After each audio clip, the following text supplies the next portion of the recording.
O problema é... Isso! E o Paulo foi removido. Tem isso. Paulo, manda um WhatsApp para o Paulo que ele tem que entrar de novo. Tá. Eu vou ter que sair, interromper a gravação aqui. Tá. Diz para ele entrar outra vez, por gentileza, tá? Tá, tô ligando para ele. É porque, coitado. Então, pessoal, caros colegas, professor Gilson, professora Silvia, Karen, Selbo, Paulo Moro, que deve estar entrando. Boa noite a todos, boa noite aos colegas professores em formação, nossos alunos, nossos acadêmicos da licenciatura, do bacharelado, da UAB e demais colegas da geografia ou amantes da geografia que estão por aqui. Hoje à noite nós temos mais uma dos nossos encontros, cuja temática Paraná, Geografia do Paraná, reflexões sobre as publicações do IPARDES, Paraná em Perspectiva, com o professor Paulo Moro e a professora Karen Horn. Eu fico falando e atendendo, daí me interrompo. A partir de agora, então, caros acadêmicos, podem começar a fazer os seus registros para que se possa ter, então, as informações para a emissão dos certificados. Nós agradecemos a presença de vocês e aproveitamos para lembrar nossos alunos que as aulas retornam no dia 20 de julho, no sistema ensino remoto, e no dia 17, às 19 horas, nós teremos uma reunião geral com todos os alunos e professores da licenciatura para esclarecimentos. Sintam-se alunos e professores convidados para essa reunião, uma reunião de esclarecimentos e informações, tá? Então, era isso, a gente agradece e passa a palavra para o professor Paulo Moura e a professora Karen para nos informarem sobre dados e informações do Paraná em perspectiva. Um bom trabalho a todos e eu me desligo. Então, pessoal, boa noite a todos, agradeço a presença de todos. Eu estou tentando compartilhar aqui a minha apresentação, não sei se vocês estão conseguindo visualizar ela. Deu certo? Não, ainda não, Karen. Espera aí. Só um pouquinho.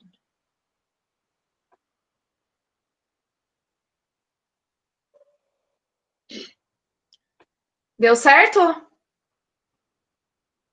Sim, agora deu. Estão conseguindo ver bem? Tá bem tranquilo aí? Não sei se você consegue dar agora uma sim. tela cheia maior. Eu posso aumentar aqui o tamanho? Senão eu põe... perco vocês de vista. Melhorou ou não? Sim. E que o outro jeito eu não consigo enxergar vocês. Eu prefiro... Assim fica muito difícil de visualizar? Dá para ler bem, não? Passar os outros slides com texto, para daí a gente ver se dá para ver ou não. Isso, dá para ver, sim. Dá? Então tá bom. Porque assim eu consigo ver, daí fica mais fácil para eu conseguir me orientar aqui, senão eu não vejo ninguém. E daí, às vezes, eu acho que eu estou falando para o espaço. Então, eu gostaria de agradecer o professor Paulo Moura, que teve a ideia de trabalhar com o Paraná em Perspectiva, do IPARDES, né? Queria comentar também que eu preferia falar sobre Castro, que Castro é a cidade-mãe do Paraná, né? Então, Castro veio antes do Paraná, queria fazer uma live específica de Castro, mas hoje eu vou falar sobre o Paraná, tá bom? Tô brincando. Mas Castro já, né, teve território, inclusive, de São Paulo, né? Eu tenho um mapa para provar para vocês o que eu estou falando, né? E o Paraná veio depois, então, da cidade de Castro. Mas vamos lá. Vamos comentar hoje a respeito do uso da terra no Paraná, tá? Então, nós estamos trabalhando com um texto do IPARDS. O que é o IPARDS, né? É o Instituto Paranaense de Desenvolvimento e Econômico e Social do Paraná, né? E ele fez um trabalho de um levantamento econômico, social, né? E a respeito do meio ambiente, da situação do meio ambiente do Paraná, e nós vamos trazer aqui algumas conclusões que esse trabalho teve, tá? Então, esse trabalho de IPARDS, ele se baseia principalmente no Censo Agropecuário de 2017 do IBGE. Esse é o terceiro censo agropecuário do IBGE, o primeiro censo foi em 1996, o segundo em 2006, né, e agora esse último em 2017. Nesse novo censo de 2017, o IBGE dividiu o Paraná em regiões imediatas, regiões geográficas imediatas, e regiões geográficas intermediárias. Bom, a outra classificação, ela dividia o Paraná em 10 regiões, e essa nova classificação do IBGE divide em 6. Por que aconteceu isso, né? Então, desde a época dos tropeiros, o Paraná ele vai sofrendo uma evolução com relação à organização das suas regiões, que está relacionada principalmente aos principais polos de economia e de serviços, né, dos municípios. E com a fragmentação e articulação do espaço urbano, né, a necessidade de se pensar em planejamento, estratégia e organização política territorial do nosso estado. E a geografia contribui muito para isso. Inclusive, o IBGE é o Instituto Brasileiro, né, de Geografia e Estatística, e está intimamente ligado à geografia, né? Então, a geografia, realmente, digamos que foi a responsável pela criação aí do IBGE no nosso Brasil. Então, vamos falar sobre o que são regiões geográficas imediatas, né, e o que são regiões geográficas intermediárias.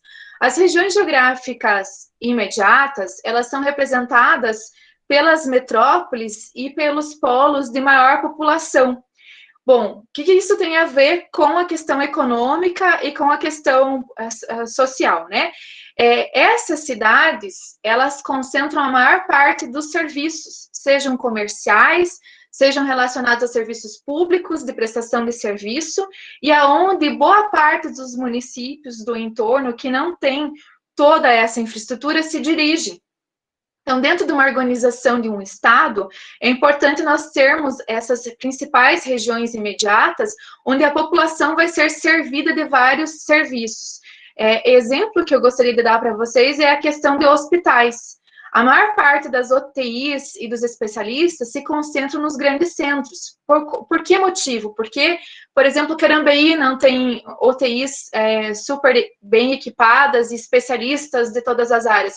Porque o município não tem arrecadação suficiente para sustentar uma estrutura tão grande e sustentar o emprego desses especialistas. Então, o que acontece? Os municípios do entorno acabam fazendo consórcios e pagando para esses grandes centros para que eles recebam os pacientes. Então, no exemplo da Covid, por exemplo, Ponta Grossa é um desses centros públicos que vai receber pacientes de outros municípios que não possuem UTIs, que possuem apenas leitos, né? E o município paga, então, para Ponta Grossa para receber esses pacientes. Então, isso se refere também à questão de justiça do trabalho, nem todas as cidades têm fóruns, então vão concentrar a questão do direito, a questão do Ministério do Trabalho todo nesses grandes centros, né? E é isso que faz com que a gente tenha essa organização e planejamento diferenciado.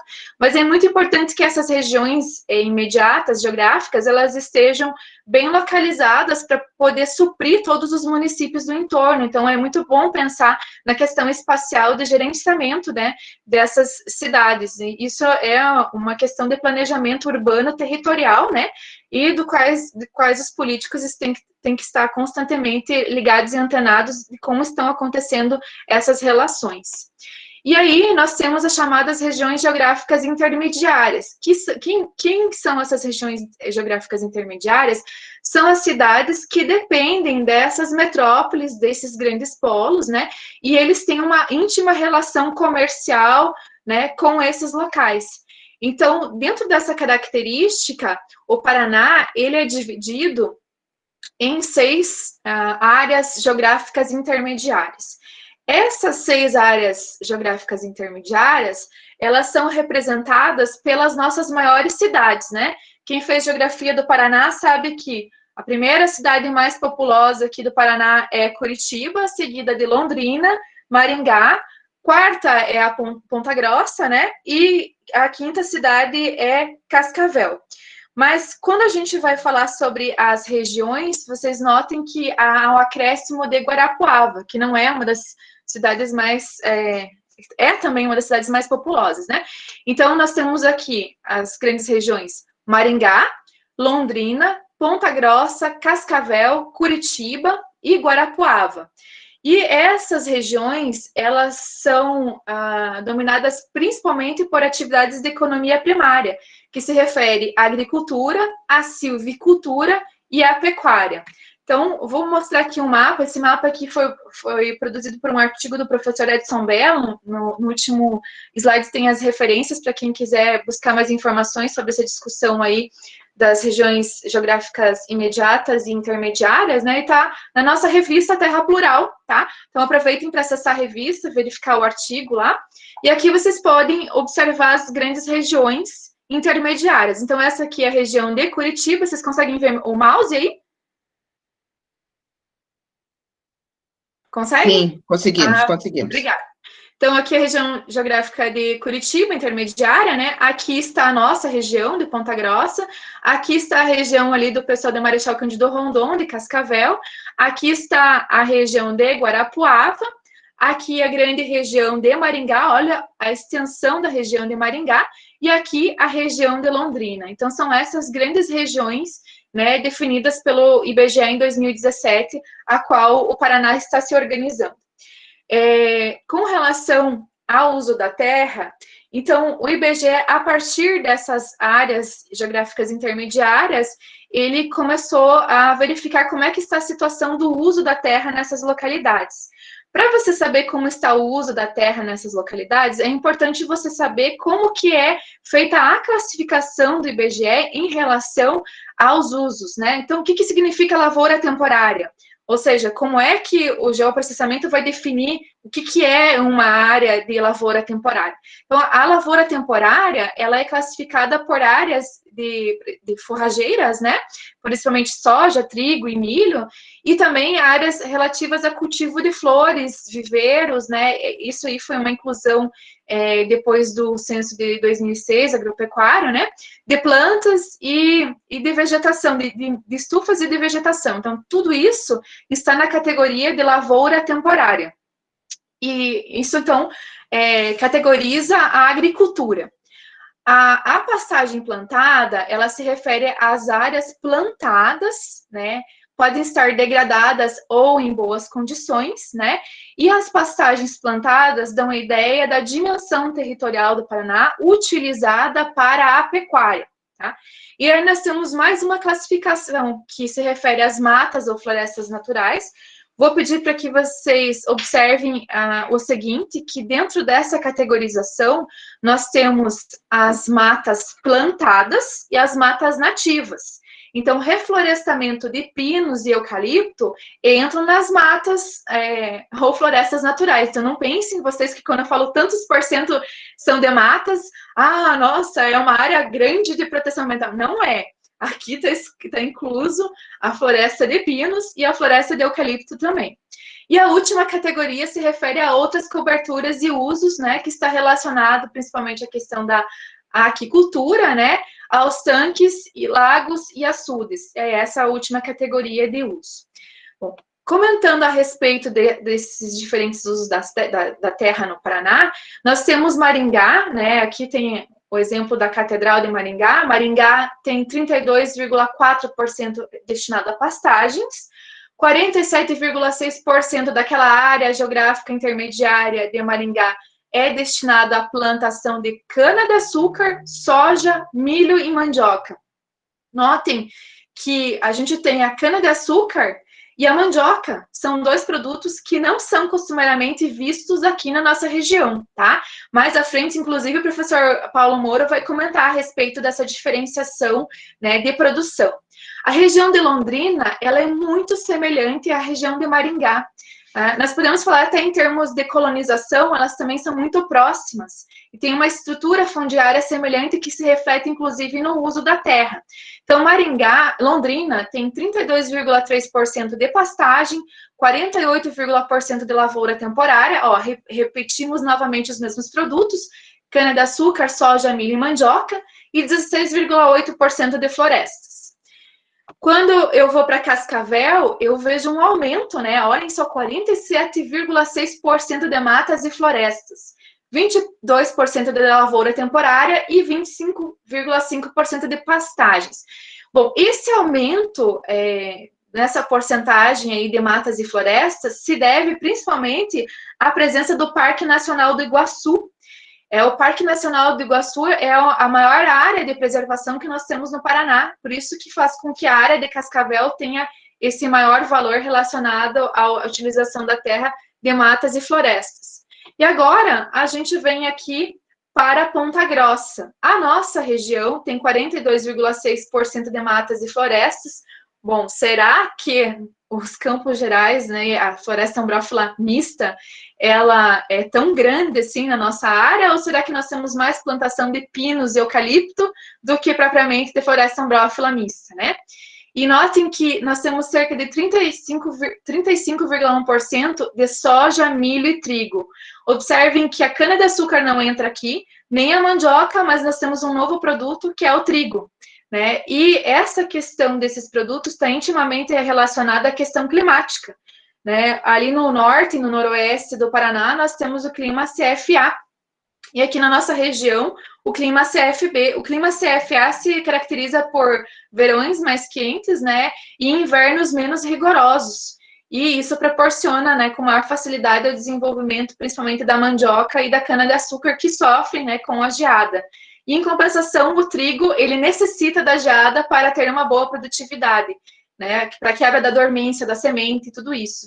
Então, isso faz com que a nossa região e a de Guarapuava sejam propícias para a produção agrícola. E notem, nós estamos falando de um mesmo estado com produções totalmente diferentes devido a interferências ambientais climáticas, né?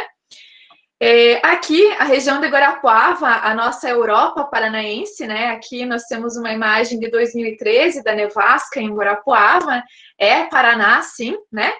Em Guarapuava, nós temos 28,6% de matas e florestas, 32% de soja, milho e trigo e 30% de pastagens.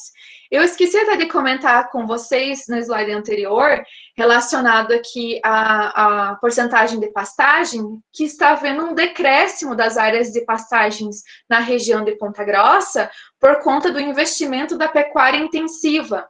Então, as áreas de pastagens estão sendo substituídas por plantação de soja. O que acontece na pecuária intensiva? Bom, para quem trabalha com gado leiteiro, né, o pessoal sabe que as vacas praticamente estão confinadas 24 horas, elas saem pouco do estábulo, e a área que elas saem é pequena. Então, essa pecuária extensiva, ela está sendo cada vez mais reduzida e dando lugar, então, à plantação de soja e de milho espacialmente, né? Quando a gente vai falar de Curitiba, Curitiba tem 53,1% de matas e florestas. Olha, metade da região de Curitiba é constituída de matas e florestas. Por que esse número é maior? Porque justamente a região de Curitiba vai envolver a área litorânea, a área de Serra do Mar também, e essa é a área mais preservada da Mata Atlântica no nosso estado. Aí 13,3% é lavoura temporária, né, soja, milho e trigo, e apenas 21% de pastagens.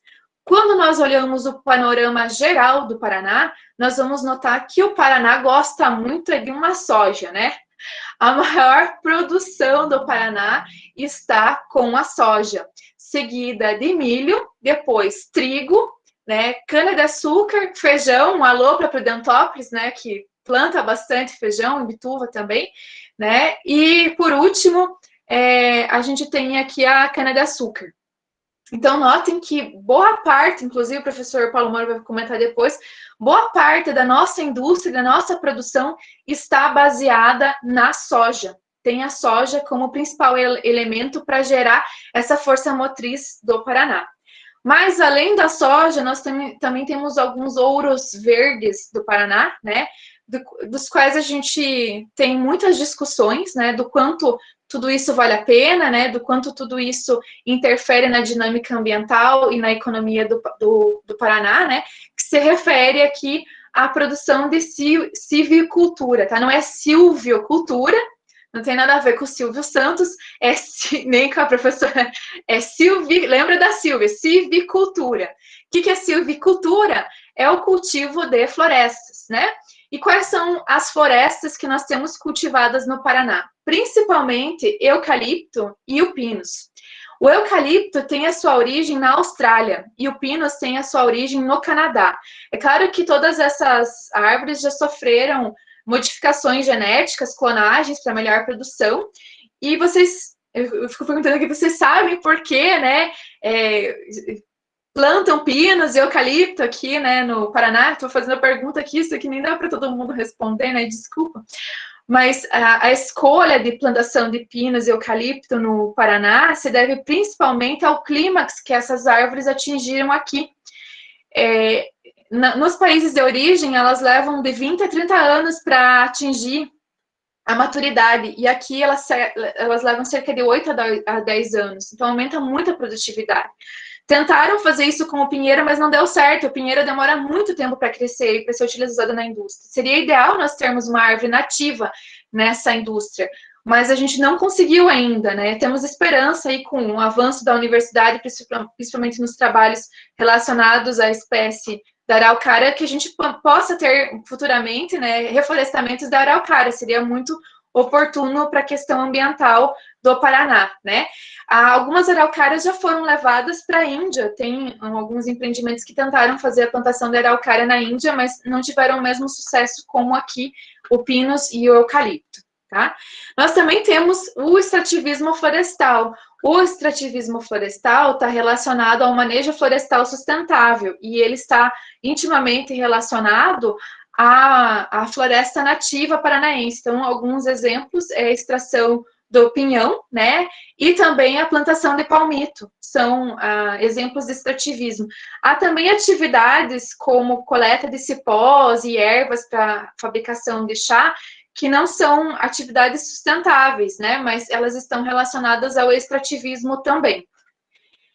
Bom, comentando aqui a respeito da situação do pinus, né? A gente tem aqui o pinus como um dos causadores da queda da biodiversidade dos Campos Gerais, porque ele se prolifera com muita facilidade, né? O pinus para os campos, ele é muito mais negativo do que o eucalipto, né?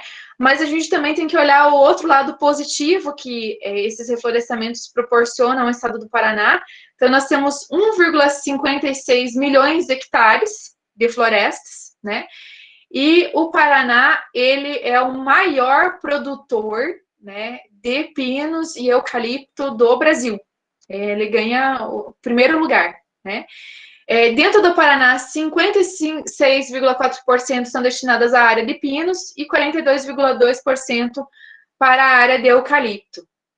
Quando nós vamos ver aqui o ranking nacional, então o Paraná desponta, né? E após o Paraná nós temos São Paulo e Santa Catarina, seguindo aí a produção de pinos. Vocês devem ter acompanhado quando a pandemia começou, né, a ter um auge na Europa, que as pessoas correram para o supermercado comprar papel higiênico, né? E eu fiquei me pensando assim, mas, poxa, a ideia é comprar comida, mas papel higiênico, né? Qual que é a razão das pessoas comprarem papel higiênico? Não entendo isso. E esse comportamento foi imitado no Brasil aqui, eu também fiquei curiosa para descobrir por quê. E a boa parte de toda a produção da Europa depende do Brasil. Depende da exportação de papel do Brasil. Boa parte do papel higiênico da Europa vem do Brasil. Então, como eles ficaram com medo de fechar os portos, fechar as exportações, né, foi por isso que eles começaram a guardar, né, a fazer estoque em casa. Mas no Brasil a gente não precisa se preocupar com isso. A indústria de pinos e eucalipto, ela gera o chamado licor negro. Esse licor negro é chamado de lixívia. E essa lixívia, ela é muito utilizada na fabricação da lignina e da terebentina. A terebentina é um solúvel, né, utilizado aí na indústria de vernizes, e ela é um resquício dessa industrialização do craft. Quando você vai fazer o clareamento da madeira, né, o craft, ele libera essas duas substâncias. E o restante, né, dessa lixívia, essa lixívia é o resíduo industrial, ela é utilizada como combustível nas caldeiras das próprias indústrias. Então, a indústria, principalmente a Klabin, ela montou, se organizou muito bem em termos de aproveitamento de todos os resíduos que a indústria gera, né, utilizando isso para a geração da própria energia industrial, para diminuir a dependência da energia da hidroeletricidade, por exemplo. E nós temos 2 exemplos de usina que utilizam a lixívia, que é uma usina localizada em Telêmaco Borba e Ortigueira. Com relação à questão de biomas do Paraná, né, o Paraná, 98% dele está localizado dentro da Mata Atlântica. O que é a Mata Atlântica? A Mata Atlântica é um grande bioma, um grande ecossistema que engloba outras fitofisionomias. Então, dentro da Mata Atlântica, eu tenho a fitofisionomia da floresta umbrófila mista, que é a nossa, que é a floresta onde aparece a araucária. Eu tenho a fitofisionomia da floresta umbrófila densa, que é a floresta que está localizada ali na Serra do Mar, no litoral. Tenho a restinga, tenho os campos, tenho o cerrado, e eu tenho a floresta estacional semidecidual, que está no norte, né, e no noroeste do estado. Então, o bioma Mata Atlântica, ele engloba tudo isso.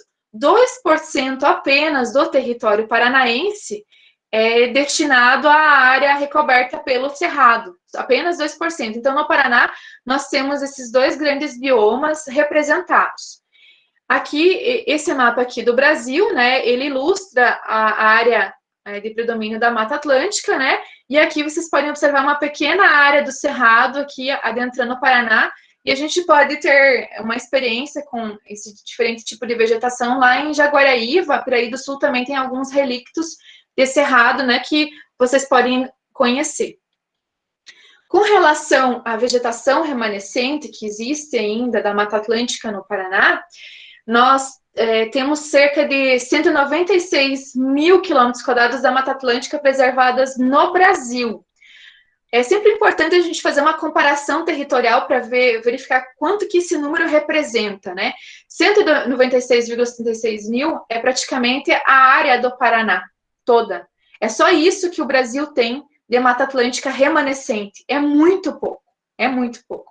Agora, analisando o Paraná ele representa, ele possui 12,9% de toda a Mata Atlântica do Brasil, que representa 25,44 mil quilômetros. E dentro do Paraná, o Paraná tem 23 mil quilômetros quadrados, representando 12,8% de floresta remanescente dentro do Paraná. Então, para fazer uma comparação do tamanho disso, né, quanto que nós temos de área remanescente no Paraná, vamos pegar a cidade de Castro, né, cidade de Castro, município de Castro, terceiro município maior do Paraná, e a área de Castro é de 2.531 quilômetros quadrados. Então, o que nós temos de Mata Atlântica no Paraná equivale a mais ou menos de 9 a 10 municípios de Castro. Ah, você acha uma área grande? Bom, a área do Paraná é próxima a 200 mil quilômetros quadrados. Então, veja que a porcentagem comparada ao tamanho do estado é bem pequena, tá? Em termos de remanescentes, né, no ranking dos outros estados, o Paraná está em 4º lugar. Imaginem como estão os outros estados, né? Olha a degradação ambiental que os outros estados têm nesse sentido.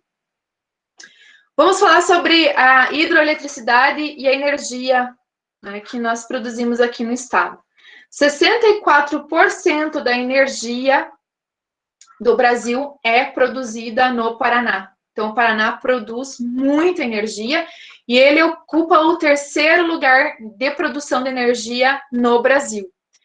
Então, nós vamos falar que nós temos um território abençoado, né? Um território que dá a possibilidade de praticar agricultura, dá a possibilidade de praticar pecuária e temos muita disponibilidade de água, né? Para quem conhece o Nordeste, sabe que você anda quilômetros para encontrar um rio. Aqui você anda 1, 2 quilômetros e você já encontra uma nascente e um rio. Então, nós recebemos uma herança, como diria o Absaber, né, muito boa em termos paisagísticos. E 95% da energia do Paraná vem de hidroelétricas, e elas são consideradas recursos renováveis, né? E energia limpa.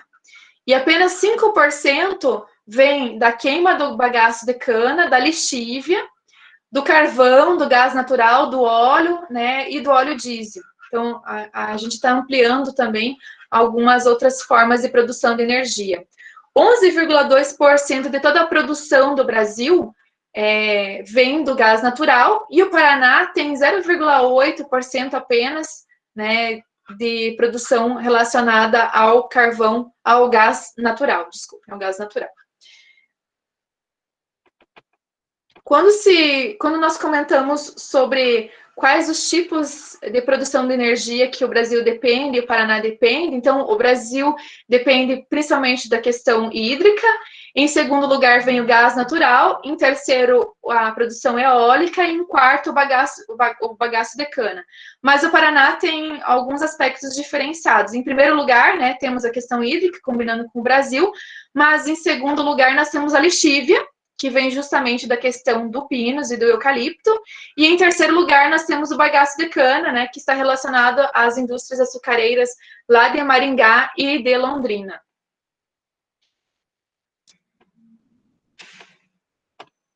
Com relação ainda à questão de produção de energia, nós produzimos cerca de 17.057.404 quilowatts, tá?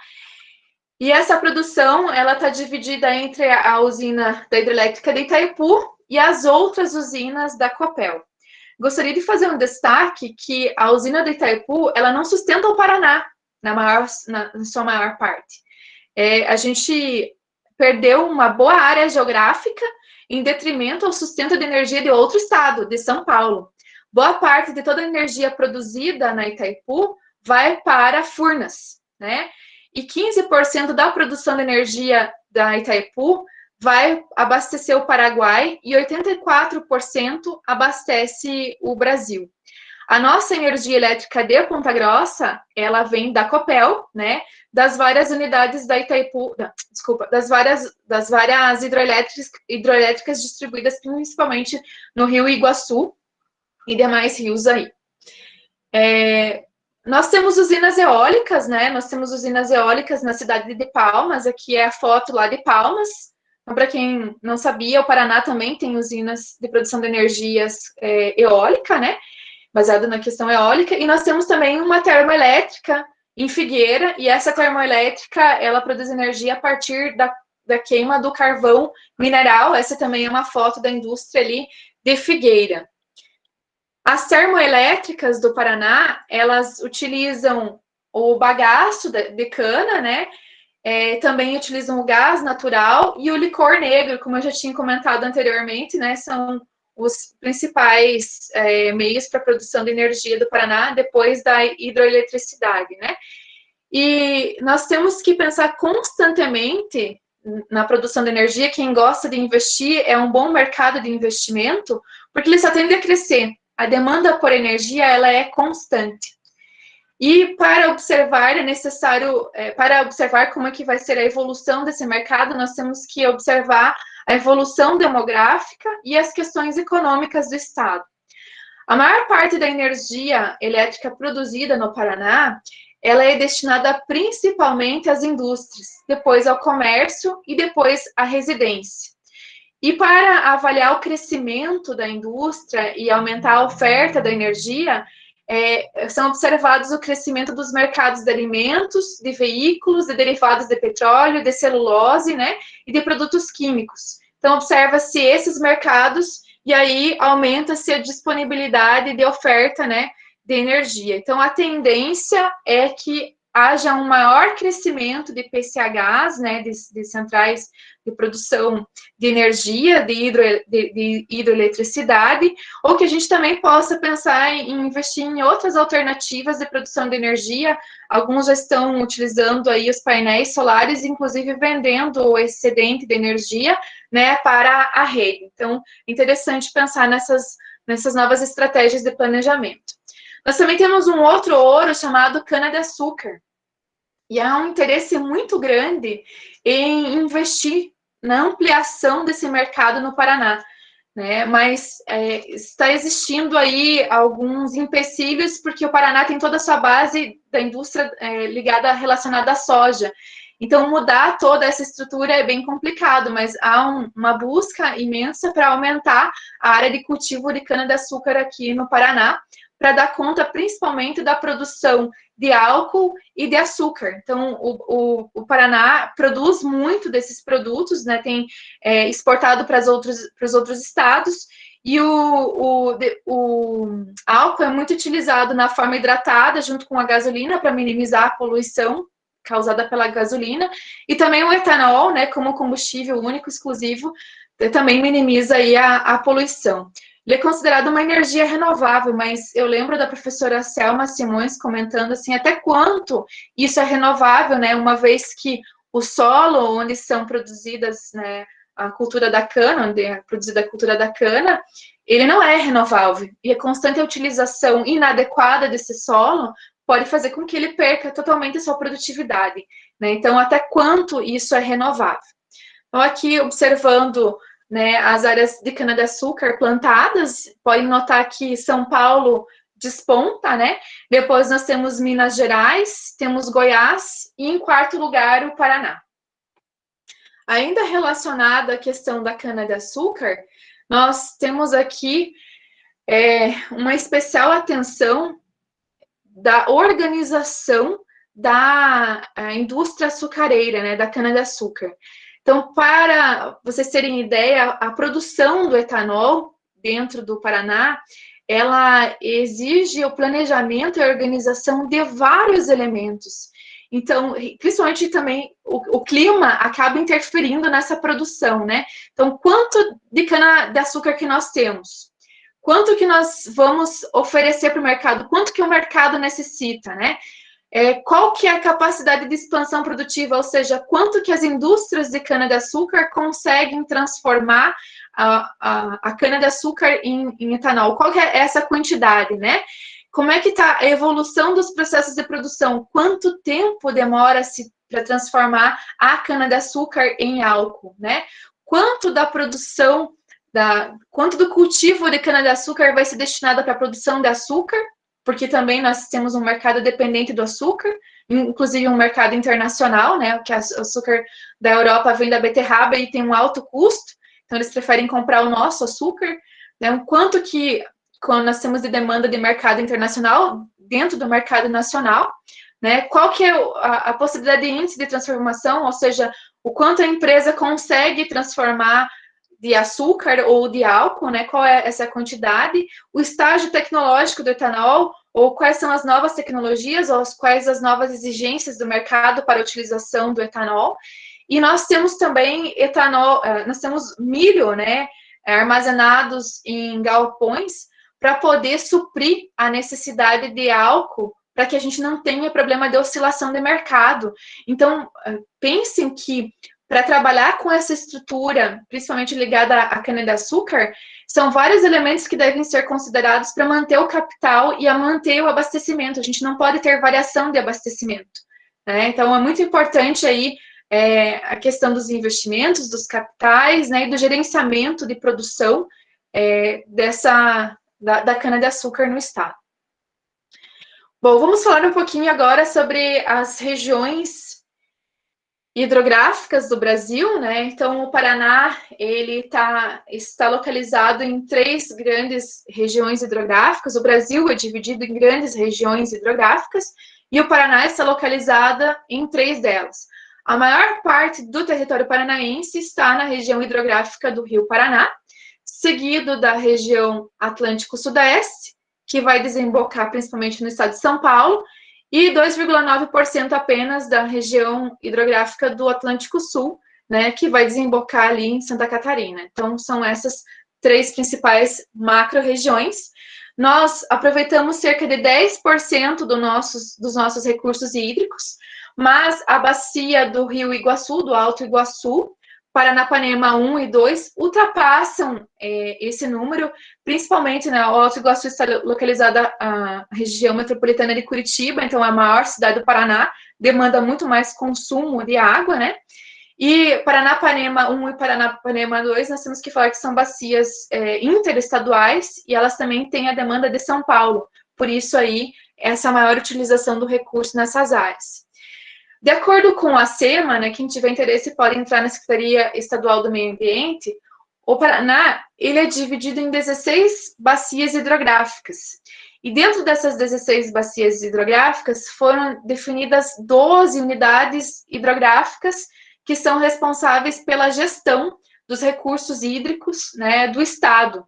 E dentro dessas 12 unidades nós temos os Conselhos Estaduais de Recursos Hídricos. Falando sobre as bacias, né, essas são as bacias, as unidades hidrográficas do Paraná. Nós estamos na unidade 4, que é representada pelo Alto Tibagi, né? Bom, eu falo nós, né, mas temos alguns alunos que podem estar ali na bacia do Alto Iguaçu, ou até mesmo ali do Ribeira, né? E outros podem estar na bacia do Iguaçu, dependendo da localização dos municípios de vocês, né? Tem alguns de Sarandi, né, que estão lá na bacia 9 ali do rio Piquiri. Então, nós temos uma diversidade de bacias hidrográficas aqui na nossa live hoje, né, diante da localização de vocês. Bom, em termos de demanda por população, a maior demanda dos recursos, né, onde está projetada a maior população é a região de Curitiba. Depois da região de Curitiba, nós temos o Baixo Iguaçu, que é onde vai estar localizada ali a cidade de Cascavel. Depois disso, nós temos o Baixo Ivaí, né, região principalmente de Maringá. Nós temos o Baixo Tibagi, que é a região de Londrina, e o Alto Tibagi, que é a região de Ponta Grossa. Então, a demanda da população está relacionada principalmente, né, ao tamanho da população, né, e à disponibilidade do recurso hídrico. No que se refere ao abastecimento das cidades, dos municípios do Paraná, 22% dos municípios possuem mananciais superficiais. Geralmente são as grandes cidades, né? As grandes cidades elas têm abastecimento misto, né? Mas elas fazem as represas para poder manter, né, a disponibilidade de água constantemente. Quando a gente fala assim que o Paraná utiliza 10% dos seus recursos hídricos, é 10% quando se fala em situação normal, né, de chuvas anuais. Quando nós não temos essa situação normal de chuvas anuais, com certeza nós vamos ter problemas aí relacionados à disponibilização do recurso, à falta desse recurso.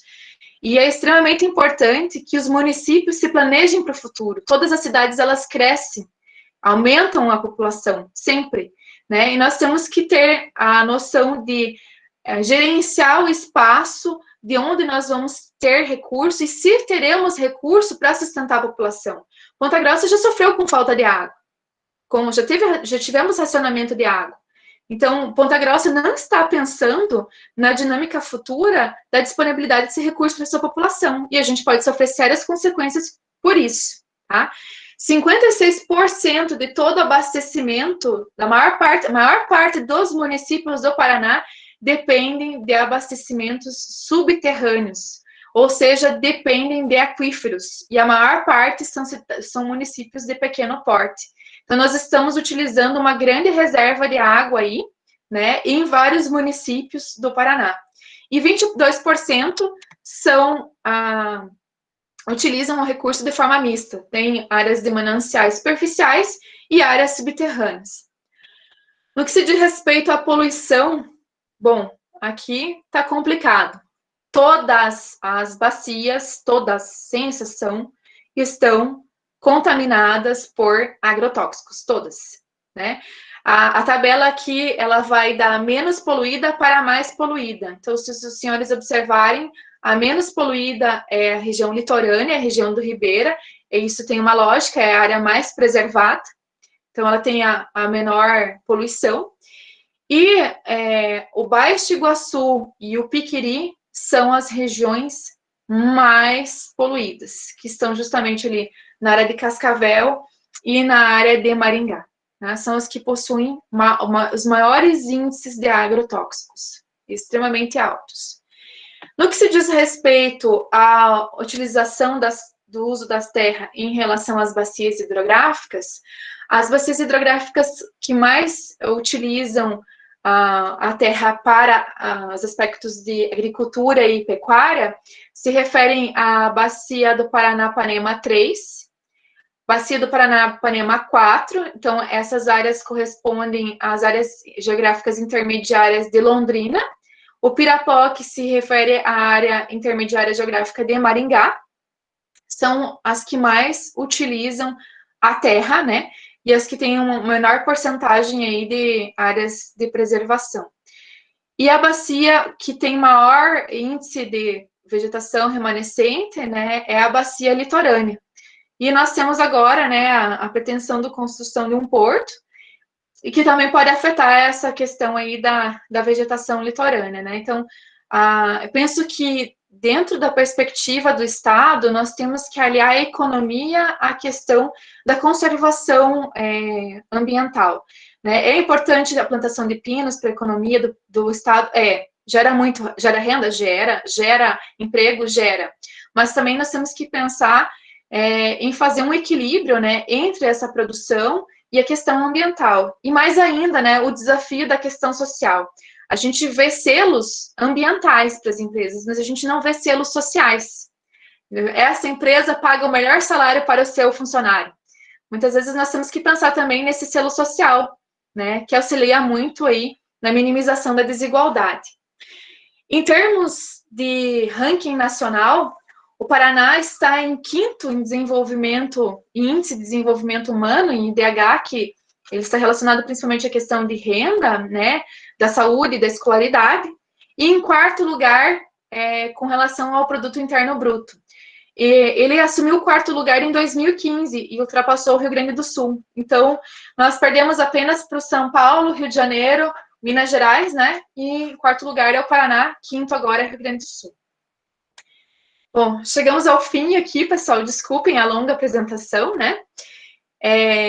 O que eu gostaria de finalizar, dizer assim, eu tenho orgulho do estado que eu moro, né? É um estado riquíssimo em termos de paisagens, em termos de etnias, de culturas diferenciadas, né? É um estado que tem muitas riquezas, que tem capacidade para desenvolver extremamente grande, que com certeza, com educação, com políticas responsáveis, políticos responsáveis não corruptos, a gente só tende a melhorar e a minimizar as desigualdades, né? E esse slide aqui eu coloco até como uma provocação, né? Quais as perspectivas? O que podemos fazer para melhorar a qualidade de vida do Paraná como instituição? Eu sempre brinco lá com o pessoal da TCC que quando a gente faz um trabalho, né, monográfico, um trabalho TCC, a gente tem que ter uma justificativa social do nosso trabalho. Em que o meu trabalho vai proporcionar a melhoria das pessoas? E é muito importante a gente pensar sobre isso, porque o conhecimento também auxilia, né, no melhoramento da vida das pessoas, e principalmente disseminar esse conhecimento. Então, a importância da pesquisa e da extensão, da universidade e da comunidade, todo mundo tem que andar de mãos juntas, para que a gente consiga melhorar cada vez mais. Eu desafio vocês aí a colocar quais são as contribuições que a geografia pode auxiliar aí o Paraná a avançar cada vez mais, para a gente ter um Paraná para o futuro. E agora eu passo a palavra aí para o meu querido Paulo Moro aí, dá continuidade aí, Paulo, e podem colocar as perguntas aí no chat para a gente responder aí depois. Um abraço, pessoal. Aqui são as referências. Muito bem. Muito obrigado, professora Karen. Cá estamos, né? Já me deu calor, já me deu... Agora tô com frio, agora parece que a coisa normalizou, né? A gente teve um momento tenso aí no início da apresentação com equipamentos técnicos.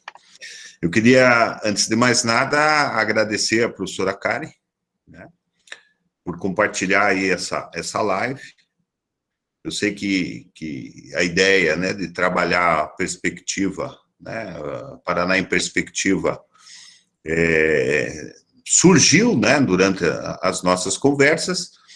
Eu tive trabalhando com o curso de licenciatura em EAD, durante o primeiro semestre, né, e quase na última web eu tive contato, que foi dia 31 de março, eu tive contato com o material que tinha sido publicado pelo governo do estado no mês de fevereiro, né, que é esse material no qual a gente tá discutindo. Eu estou vendo, né, enquanto você falava ali, eu estava olhando os participantes, eu queria dar o meu boa noite, né, a todos, agora oficialmente, por ordem alfabética aqui, né, primeiro aos alunos do bacharelado, que eu vi presentes, aos alunos da licenciatura aqui da Geografia da UEPG, tanto do presencial, quanto também os alunos, né, da EAD, já vi vários polos ali, várias bacias hidrográficas, como disse a professora Karen, né, presentes aqui na nossa live. Eu queria dar o meu boa noite aos colegas, né, da UEPG. Dá um frio na barriga, a gente está olhando a professora Silvia ali, que por muitos anos deu Geografia do Paraná, né? Falei, meu Deus do céu, a Silvia, né? Bem que podia dar um problema de conexão no dela lá, e ela, pum, veio para a gente ficar tranquilo. Mas tudo bem, brincadeirinhas à parte, né, professora Silvia? Professor Gilson, né, professor Antônio que saiu, professora Carla, que eu vi ali presente, né, nossa coordenadora que está aí regulando a nossa, né, professora Maria Lígia. Queria dar uma boa noite aí aos alunos, né, da UniOeste, que eu vi presente, do Instituto Federal lá de Assis Chateaubriand, né, que está presente aí também na nossa live, os alunos da Geografia aqui da pós-graduação, aos professores da rede pública de Assis Chateaubriand, os demais professores das outras, né, não aparece a identificação ali, né, o meu boa noite a todos e aos demais participantes ali que não aparecem, né, serem acadêmicos, sejam todos bem-vindos, né. Então, os nossos alunos da Geografia, alguns desses tópicos que eu vou abordar já vão ser um pouco repetitivos, que já foram trabalhados, né, alguns detalhes aí dentro da nossa web. Então, eu vou tentar agora colocar a apresentação. Vamos ver se vocês conseguem. Vocês estão vendo? Apareceu? Apareceu, Paulo. Apareceu. Tá. É que eu agora não estou vendo o que vocês estão vendo. Você consegue centralizar a imagem e deixá-la a tela cheia para a gente ver melhor? Sim. E agora, professora? Melhorou. Melhorou? Tá bom, tá bom, tá bom. Tá. Então, vamos lá. Esse material, né, ele foi produzido com dados até o ano de 2018. Em 2019 deve ter sido trabalhado aí com esses dados e apresentado para nós agora neste ano de 2020. Então, eu vou me ater, né, esse material está dividido em 3 partes, né, são 115 páginas. A primeira parte trata da questão econômica do nosso Estado, com as suas tendências e perspectivas, né. A segunda parte é questões sociais do nosso Estado e a terceira parte, as questões relativas ao meio ambiente, né. E eu vou me ater aqui às questões, né, da nossa estrutura produtiva. Então, eu separei, né, tirei esses gráficos todos desse material no qual a gente está abordando, né, e o Paraná tem aqui a sua participação, né, no valor adicionado bruto, né, entre 2010 e 2016, na seguinte situação, né? A indústria de transformação representava em 2010 17,5%, né, da nossa economia. Para 2016 houve, né, ela acabou diminuindo aí um pouco esse percentual, caindo para 15%, né? Em segundo lugar, comércio, reparação de veículos automotores, motocicletas, né, de 15% em 2010, caindo aí para 14,6%. Com relação à administração, educação, saúde, defesa, seguridade social, né, em 2010 nós tínhamos 12% da nossa estrutura aqui, né, no nosso valor adicionado bruto, né, correspondendo a esta questão, que subiu para 14% em 2016, né? Algumas questões podem ser colocadas aí, né, talvez o número de aposentados, né, a questão da defesa com a entrada de outras unidades militares que aqui vieram, né, Ponta Grossa recebeu uma unidade do Exército Brasileiro que foi fechado no estado do Rio de Janeiro e veio aqui para Ponta Grossa. Isso, os soldos, né, desses soldados agrega valores aqui para nosso estado e outras regiões, né, isso pode ter contribuído também. E daí lá no final do nosso percentual, eu separei, né, 3 tipos de atividades: os serviços domésticos, né, com 1,2% em 2010, caindo para 1% em 2016, isso mostra a crise, né, reflexo da crise, percentual caindo aí, né, para 1%. A produção florestal, pesca e aquicultura, que representava 1,1% em 2010, caiu para 0,6% em 2016. A indústria extrativa permanecendo aí, né, 0,1% nestes 2 anos no qual nos foi fornecido estes dados, né.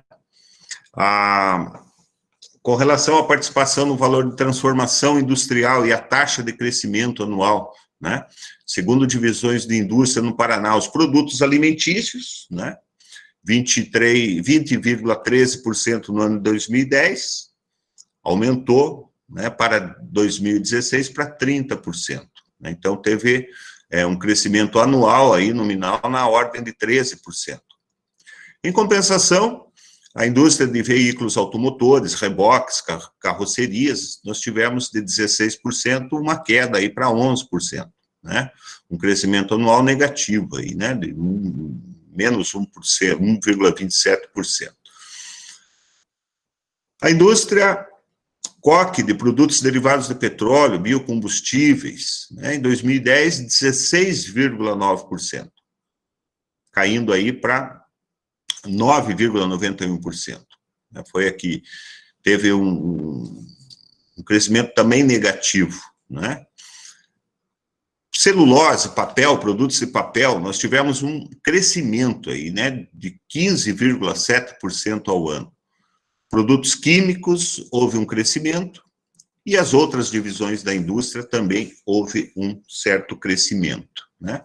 Então, aqui algumas imagens, nas quais representam os produtos alimentícios, né, na primeira imagem. Nós temos aqui no estado do Paraná, a indústrias, aqui em Ponta Grossa, inclusive, né, uma indústria de fábrica de caminhões, a Curitiba ali, a Volvo, né, fábrica de caminhões, ônibus, nós temos fábricas de automóveis, nós temos fábricas de reboques, né, carretas, Ponta Grossa tem uma, o coque, né. Os biocombustíveis, vocês viram que houve uma queda, então, num determinado momento, e a gente vai ver isso representado num gráfico mais para frente, num determinado momento, nós tínhamos aí a cana-de-açúcar, né, produzindo álcool, demandando energia, né, através do álcool. Aí, num determinado momento, e a professora Karen comentou isso, né, que o açúcar tornou-se mais rentável, né? E as usinas produtoras de álcool deixaram, então, de produzir este álcool, passando, então, a produzir o açúcar, né? Que era mais rentável. A indústria química, a indústria papeleira, né? Papel, celulose, né? E Os demais segmentos aqui nós temos no nosso norte, né, noroeste do estado do Paraná, muito forte a nossa indústria moveleira. Está aqui representada através destas imagens aqui. Seguindo aí um pouquinho adiante, né, nós vamos ter aqui as empresas, que tipos de empresa, né, e a sua receita bruta anual por atividades de serviço, né. Nós temos aqui os serviços que são prestados às empresas, né, o maior número, né, de empresas, com 34 mil empresas, isso dá 25%, né, da participação percentual por atividade na prestação de serviço às empresas, né. Em segundo lugar, nós temos o transporte rodoviário, né, com 21,73% do percentual aí de receita bruta gerada. Em terceiro lugar, os serviços de informação e comunicação, né, a mídia, né, o trabalho da mídia em cima e empresas de comunicação, trabalhando aí no nosso estado, né, representam 21%. Se vocês forem ver o número das empresas, né, 34 mil empresas representam 25%, né, 17 mil empresas, 21%, 7 mil empresas representam 21%. Então, o percentual de participação aí, né, por empresas, não vou me ater às demais, aí serviços de manutenção, atividades de correio, atividades imobiliárias, né, e outras atividades. Aqui, a gestão, né, prestação de serviços, em primeiro lugar, a região, né, hotelaria, serviço de alimentação, a questão dos transportes, né, prestação de serviço, educação, né, também tem uma representatividade muito grande, as atividades imobiliárias representam aí um percentual bastante significativo, né. Com relação à nossa balança comercial, né, então o Paraná a gente viu que é pujante dentro na questão industrial, né, principalmente no setor de transformação dos alimentos, né, o nosso carro-chefe, a soja, como foi dito, mas também nós temos aí a indústria, né, bastante forte de derivados de carne, né, inclusive exportamos bastante isso. Então, nós tivemos aí em 2010, né, a nossa exportação na casa aí dos 14 bilhões de dólares, né, e a nossa importação quase 14 bilhões, né. Neste ano de 2010, nós tivemos um superávit muito pequeno, na ordem de 219 milhões, né, de dólares aí, pendendo para a nossa balança comercial. 2011, 12, 13, 14, nós tivemos um saldo na nossa balança comercial negativo. Então, o que ocorreu aqui, né? Bom, nós tivemos neste período aí, 2010, até 2020, esse ano, né, mas principalmente aí de 2010 para cá, a entrada de muitas indústrias aqui no estado do Paraná. E essas indústrias demandam equipamentos e materiais, e esses equipamentos e materiais são comprados fora, né? Isso fez com que a importação destes equipamentos pendesse aí a nossa balança comercial, né, para o lado da importação. Além disso, nós tivemos outras crises também no meio do caminho aí, né? Hoje nós temos o preço do petróleo a 43 dólares, né? Preço do dia 6 de julho de 2020, 43 dólares. O petróleo chegou no mês de março, no dia 9 de março, a 12 dólares e 73 centavos. Mas nós já tivemos picos, né, do preço do petróleo aí. Em 2009, ele chegou a 140 dólares, o barril de petróleo. 140 dólares. Em 79, nós tivemos uma grande crise do petróleo também, ele chegou a 110 dólares o barril. Né? Então, com a elevação do petróleo, nós temos problema na queda na balança, a elevação do dólar, e isso faz uma oscilação, que a gente vai ver nos gráficos mais para frente, que a nossa balança comercial aqui penda. A partir de 2015, o saldo da nossa balança comercial começou a ser é bastante significativo, né? Então, saímos de quase 1 bilhão negativo para 2, aí quase dobramos, né? 4 bilhões, o nosso saldo, 6 bilhões em 2017, 7 bilhões em 2018. Isso melhorou, né, significativamente as questões econômicas aqui do nosso estado, no que diz respeito à importação e exportação, né? Dentro também das exportações, né, quais são os nossos principais parceiros, né? A China, né, é a nossa maior compradora. 2017, 4 bilhões, 2018, 6 bilhões, né, de dólares em compra. O segundo colocado, a Argentina, né? No ano de 2017, 2 bilhões, no ano de 2018, né, 1 bilhão e 400. Aí os Países Baixos, Holanda, em 2018, superou aí a nossa vizinha Argentina, como sendo os nossos maiores compradores, né? Depois vem Estados Unidos, Paraguai, Chile, Alemanha, México, Índia, Itália, Arábia Saudita, Coreia, Japão, Colômbia, Peru, e os demais países aí são os nossos principais compradores, né? O que eles compram, né? Como a professora Karen falou, complexo soja, né? Complexo soja aí, 2010 representava 27%, e depois ele foi subindo, né? Houve uma queda em 2015, 2016, voltou a subir, e 2018 representando 34% aí da nossa exportação, né? Material de transporte, componentes para transporte, 17% em 2018. O complexo carne, ave, né? Avícola, né? A suína e a bovina, 13% em 2018. Papel e celulose, madeiras e manufaturas de madeiras, máquinas, aparelhos, instrumentos mecânicos, açúcar, 3,3%. Veja que o açúcar caiu, né? Houve uma queda aqui, de 2010, né, para 7%, para 3% em 2018. Produtos químicos, petróleo e derivados, café e outros componentes aí, materiais elétricos e eletrônicos. Quem são os nossos fornecedores agora, né? Paraná compra, né? Nosso maior comprador é a China, e o nosso maior vendedor também é a China.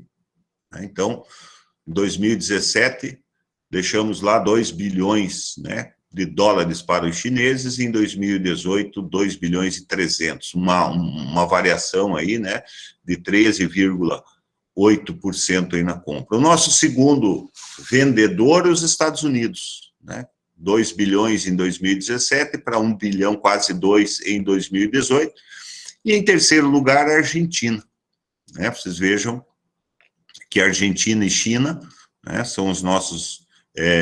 os Estados Unidos não é o nosso maior comprador, mas está em segundo lugar na ordem aí, como nosso fornecedor, né, de produtos. E por aí vamos, né, Alemanha, México, Rússia, Paraguai, aqui os países pelo qual Israel, Espanha, França, Japão, Canadá, Itália, Chile e os demais países, né, que compõem aí os nossos fornecedores. O que nós compramos? Principalmente produtos químicos, e dentro desses produtos químicos, nós temos muito deles relacionados à lavoura, né, para a produção de adubos, fertilizantes. É o nosso maior gasto, vamos assim dizer, para ter uma produção significativa, né, no complexo soja, no milho, e na lavoura em geral. Nós precisamos adubar a terra, e nós não produzimos a quantidade suficiente de adubos para, né, nós conseguirmos obter essa produção agrícola tão pujante que nós temos.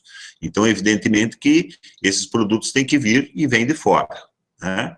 Então, vocês vejam que em 2010, os produtos químicos, nós tivemos uma elevação na produção, nós tivemos uma elevação, né, no volume exportado, mas também nós tivemos uma elevação no volume que foi comprado dos insumos necessários para essa produção. De 2010 representava 16%, pulou para 34%. 33,84%, né? Mais do que dobrou aí o percentual na entrada desses insumos. Não só adubos e fertilizantes, mas outros produtos químicos também. Petróleo, né? Mantivemos aqui alguns anos, né, 14%, houve uma queda em 2013, e voltando aí em 2017, 19%, voltando à casa dos 15% em 2018. Os materiais de transporte e os componentes, né, a gente precisa, nós temos a indústria, né, que produz esses bens finalizados, mas é necessário ter os componentes necessários para se fabricar, né? Máquinas, aparelhos mecânicos, como eu disse, nós tivemos um monte de indústrias aí chegando ao nosso estado e isso precisava, né, essas indústrias precisavam ser aparelhadas, então a necessidade de comprar esses equipamentos, né? Então vocês vejam que esses percentuais aqui são significativos aqui, e 16, 17 e 18 já começa a cair, né? Materiais elétricos, produtos metalúrgicos, né? Cereais, principalmente o trigo, né? Nós não produzimos a quantidade de trigo necessária para o nosso consumo. Nós precisamos comprar, né, principalmente trigo de outros países para abastecer o nosso mercado interno, né? Embora a gente tenha na nossa balança a exportação de papel e celulose, vejam que nós também importamos papel e celulose, né? Produtos têxteis, móveis, aparelhos médicos, mobiliário médico, cirúrgico, etc. Com relação à nossa fonte, né, energética aqui, o comércio externo segundo fontes de energia selecionada. A professora Karen comentou a respeito, né, da produção de energia do nosso estado. Agora, aqui um gráfico mostrando, né, e vejam aqui que o percentual, aqui está, percentual positivo corresponde a déficit, percentual negativo corresponde a superávit ou exportação, né? Então, com relação a petróleo, né, nós somos totalmente dependentes do petróleo, né? Então, o petróleo infelizmente, nós temos uma bacia, né, a petrolífera aqui no nosso estado, estamos em demanda já há muitos anos com Santa Catarina, né, mas isso não refresca muito a nossa balança comercial aqui. Então, 100% daquilo que nos anos 2000, 2012 e 2015, esse verdinho aqui, 100%. Mas nós temos uma refinaria aqui no nosso estado. Essa refinaria beneficia esse petróleo bruto aqui, né, transformando em coque, que a gente já viu, né, e outros derivados, gasolina e petróleo. E nós não consumimos tudo aquilo que, né, esses derivados de petróleo, nós acabamos exportando. No ano de 2000 aqui, nós tivemos um percentual maior do que nos anos que estão aqui, 2012 e 2015. Mas nós mais produzimos, né, e sobra um pouco para a gente exportar. O nosso gás natural é o mesmo caso do petróleo, né? Ele vem de fora e nós não temos aqui, então 100% do que nós consumimos, a gente vem de fora, né? O álcool, o etanol, eu já tinha comentado, né, que ele ia aparecer num gráfico ali.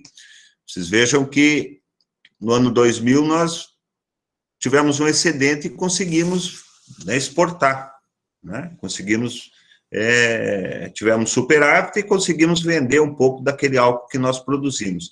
A partir de 2012, 2015, não. Teve que entrar álcool de fora, principalmente do estado de São Paulo, né? Mato Grosso também, Mato Grosso do Sul também tem algumas usinas fornecendo aí para o nosso estado. Por quê? Porque as nossas áreas foram reduzidas? Não, né? Em alguns aspectos, sim, né? Mas houve uma mudança aí na produção, ao invés do etanol, o açúcar, né?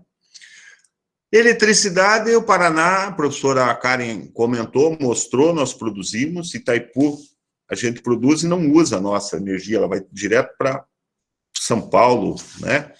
E a gente não só não usa, como também não recebe aquele imposto de circulação de mercadoria que são cobrados lá nos consumidores dos estados, né, de São Paulo e outras estados que recebem essa energia, né? O Paraná simplesmente, né, há uma briga em torno disso, né? Porque o consumidor, já que ela está sendo produzida no nosso estado e sendo exportada, né, a gente deveria ganhar alguma coisa em relação a isso.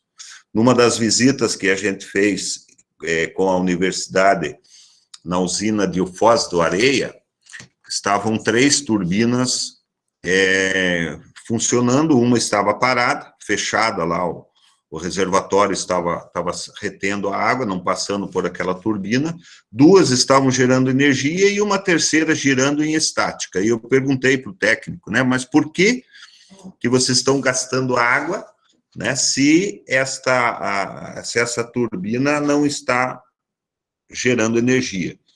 Ele me disse que o Sistema Nacional de Energia Elétrica é todo interligado. E se houver problema numa usina e deixe de produzir lá no estado de Minas Gerais, se ela para de produzir energia, automaticamente esta turbina vai passar a gerar energia. Se depender, né, se depender de abrir as comportas até ela girar, até ela chegar a atingir, né, a velocidade ideal para estar produzindo energia, o Sistema Nacional vai entrar em colapso. Aí aquelas quedas, né, de energia, cai, e nós temos os apagões. Então, eu fiquei vendo, poxa vida, a gente tem uma turbina aqui girando a todo vapor, não produzindo, parada, esperando, né, como forma de seguro para as demais áreas do Brasil, né? Então, uma das benesses da nossa, né, rede hidrográfica é esta produção de energia, né? Muito bem. É lógico que a gente falou de indústria, a gente falou de produção agrícola, a gente falou de bens, né? E isto precisa chegar aos consumidores, né? Então, o Paraná tem uma área, né? Através, tem nos meios de transporte, né, o principal, o transporte rodoviário, né? Para entrega aí dos nossos produtos, chegar, né, sair das indústrias, chegar até os centros comerciais e depois aos consumidores através da indústria. A nossa malha, né, rodoviária está aqui, federal, nós temos em torno, né, de 3.000 quilômetros, quase 4.000 quilômetros de rodovias federais, destas, quase 3.000 quilômetros de pista simples, né, quase 1.000 quilômetros de pista dupla, né, e 1 quilômetro aqui de pista não pavimentada. O estado, né, nós temos aqui, estadual, 12.000 quilômetros de rodovias estaduais, sendo 10.000 quilômetros dela pista simples, 500 quilômetros de pista dupla, né? Não temos no âmbito, aliás, e 1.600 não pavimentadas, né? E a maior malha que nós temos são as estradas, né, municipais, 100.000 quilômetros aí de estradas municipais, destas 97.000 delas não pavimentadas, tá? Ou seja, 21.000 quilômetros de rodovias pavimentadas, né, sendo destes 21.000, 93,89% delas de via simples, tá? 90.000, quase 100.000 quilômetros não pavimentada, representando 82% do total. Vocês vejam que isto aqui é responsável pelo transporte da produção agrícola que sai das áreas produtoras, para chegar aos centros consumidores, né? Então, isso aqui demanda o atendimento e isso recai nos municípios, né?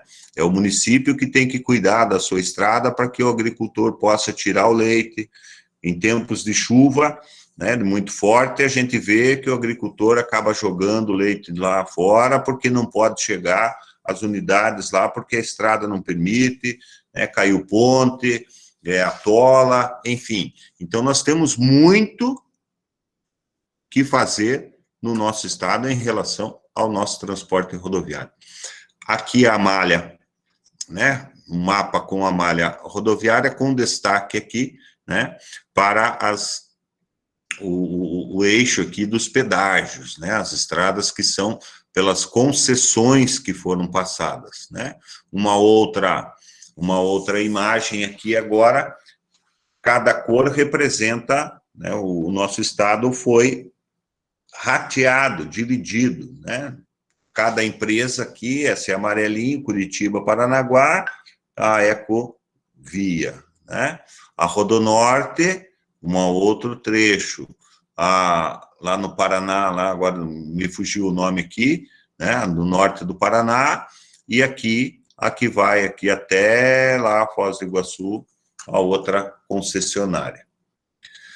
Dados fornecidos por estas concessionárias, a partir de uma conta, né, que eles fazem, né, a Associação Brasileira de Concessionárias de Rodovias, eles criaram um índice. E esse índice se baseou em 1999, eu entrei na Associação Brasileira a BCR aqui, né, para tentar, de concessionárias rodoviárias, para tentar entender o que significa esse índice, né, Índice de Movimentação de Veículos nas Estradas sob concessão. Ele tem uma fórmula lá, né, começou em 1999, a partir de uma média de veículos que passam vindo e indo, e esse percentual aí, né, desse desconto, tem uma tabela lá que eles fazem. Eu confesso a vocês que tive dificuldade de entender, né, mas mostra aqui este índice, os veículos, né, através desse índice, a partir do ano em que iniciou as concessões. Então, se partir do 100, vocês vejam que eles tiveram, num determinado período, um déficit em relação àquilo que eles tinham, né, pensado e imaginado, a partir do momento que ultrapassa, aqui os veículos pesados em vermelho, né, os veículos leves em azul, e a média dos dois ali em verde, tá? Quando a gente observa este gráfico aqui, a gente vai ver que em 2001 nós tivemos uma crise, né? Caiu aqui, ó, o movimento. Em 2009, nós tivemos aqui o preço do petróleo disparando, chegando a $140, né? Nós tivemos aqui uma queda. 2016, nós tivemos uma outra crise aqui, a gente vai vendo nesses gráficos, né? Momentos em que nós estamos de bem com a economia e os momentos em onde a economia, né, cai. E a gente vai ver isso nos demais transportes também.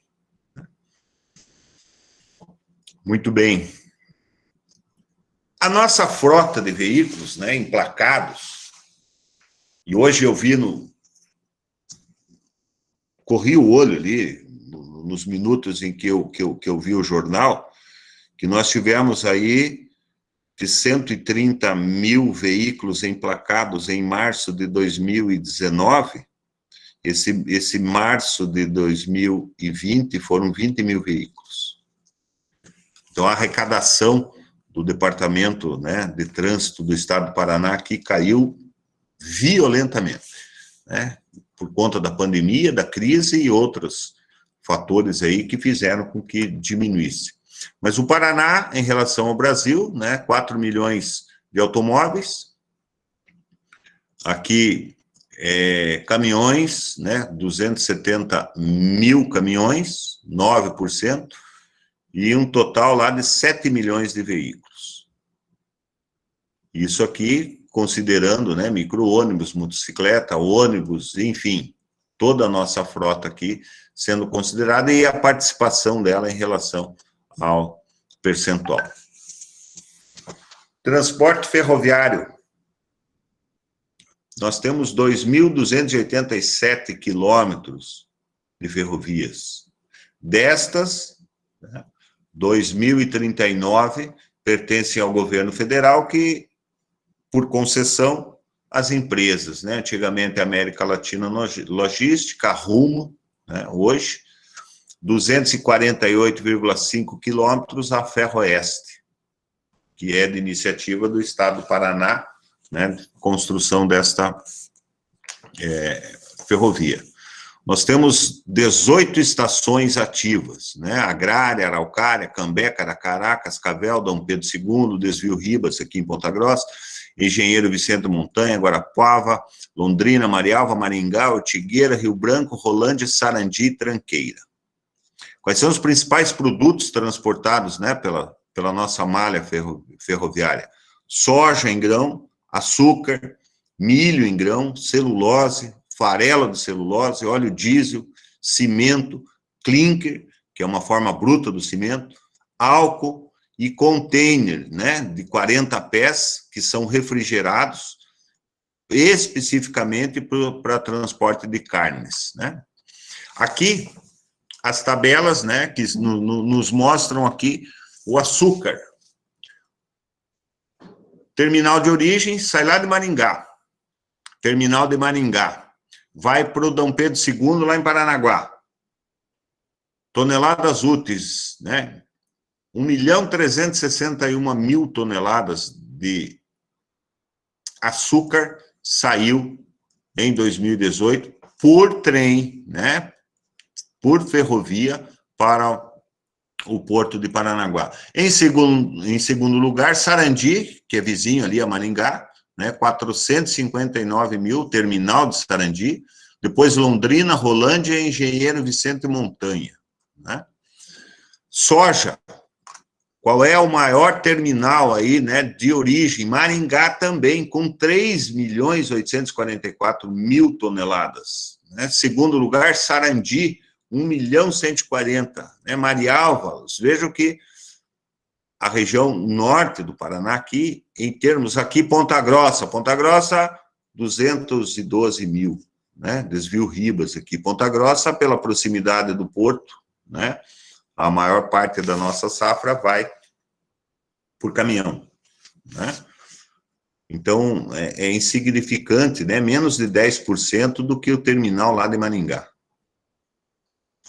Aqui uma foto lá do terminal de Maringá, e eu encontrei hoje, né, olhando aqui, buscando uma imagem do terminal de Maringá, um terminal de integração, tem um videozinho, isso aqui é a foto lá do videozinho, né, mostrando um terminal de integração entre o transporte rodoviário e o ferroviário que está sendo construído lá em Maringá, coisa gigantesca, né? Aqui o terminal lá de Dom Pedro II, em Paranaguá, onde chegam aqui a maior parte, né, do que sai aí dos terminais do nosso estado e vão para a exportação.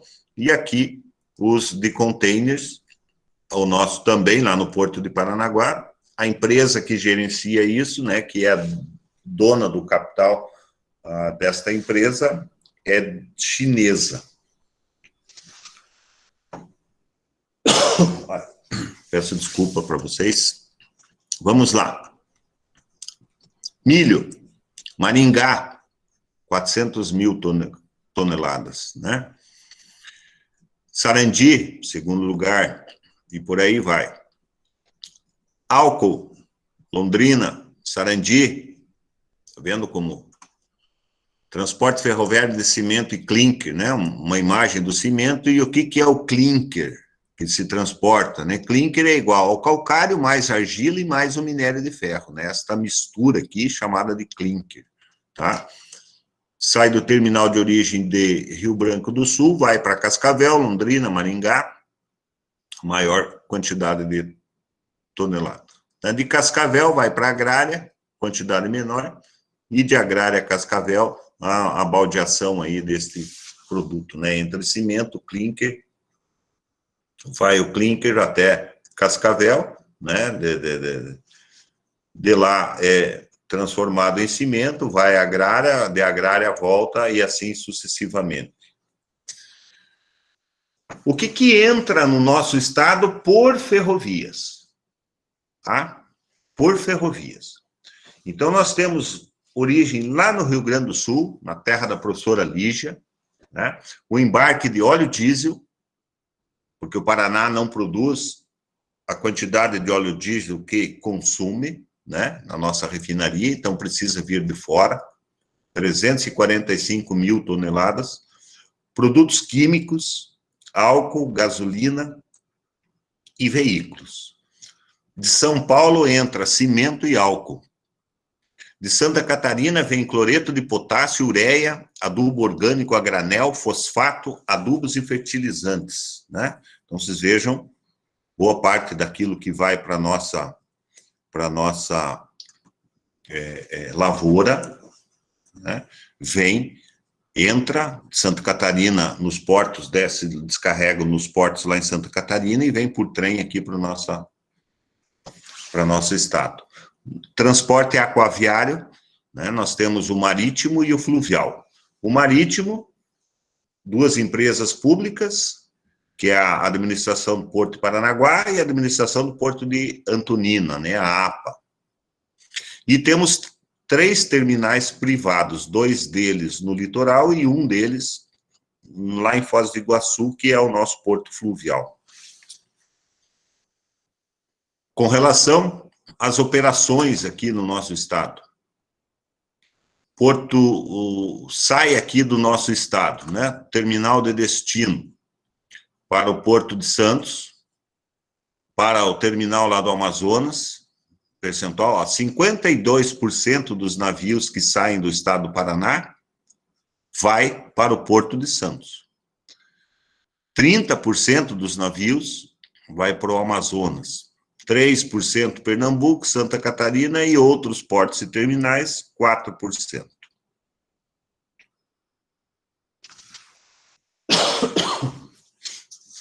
Operações de cabotagem destinadas por origem, né?